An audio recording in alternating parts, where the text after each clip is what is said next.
कभी कभी जरूरी होता है हाथ उठाना, नहीं तो ये लड़कियां आवाज उठाने लगती हैं। ऐसा क्या गलत कह दिया अनिका ने? सही क्या कहा है? हाँ, सही कहा है क्या इसने? ये अपनी और बउआ को अलग करना चाहती है। हो जाने दे अलग।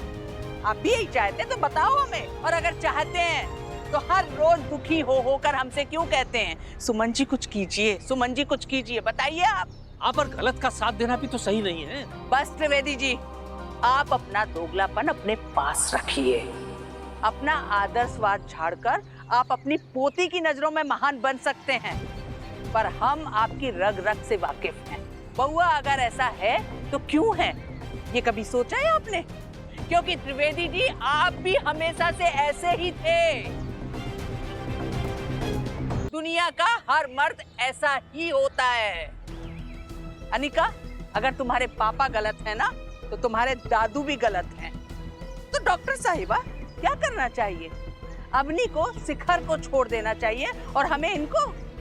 बोलिए डॉक्टर साहिबा। दादी अब अपनी बात साबित करने के लिए बात को कहां से कहां लेके जा रही है?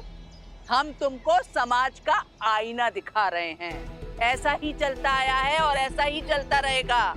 पत्नी पति से रूठ सकती है, पर उसे छोड़ने का अधिकार किसी शास्त्र में नहीं लिखा गया है। भगवान श्री राम ने सीता मैया का परित्याग किया था, सीता मैया ने राम भगवान को नहीं छोड़ा था। और दो लोगों की शादी जो है ना, वो 100 लोगों के सामने होती, पर उसे निभाने वाली एक ही होती है, जो पहले फेरे से पति के पीछे पीछे चलती है और आखिरी सांस तक पीछे ही चलती रहती है। अच्छा हुआ दादी कि आपने हमारा कॉन्सेप्ट क्लियर कर दिया। हम कभी भी शादी नहीं करेंगे, कभी भी नहीं।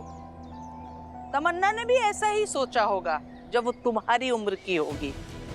फिर शादी की उम्र निकल गई और आसपास के शादीशुदा लोगों को देख के उसको समझ में आया कि शादी करना कितना जरूरी होता है।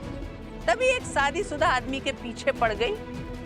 अरे अपनी उम्र में लड़कियां घमंड में घर नहीं बसाती, फिर बाद में जलन में, कुंठा में दूसरों का घर बसने नहीं देती, जैसा कि तमन्ना ने किया।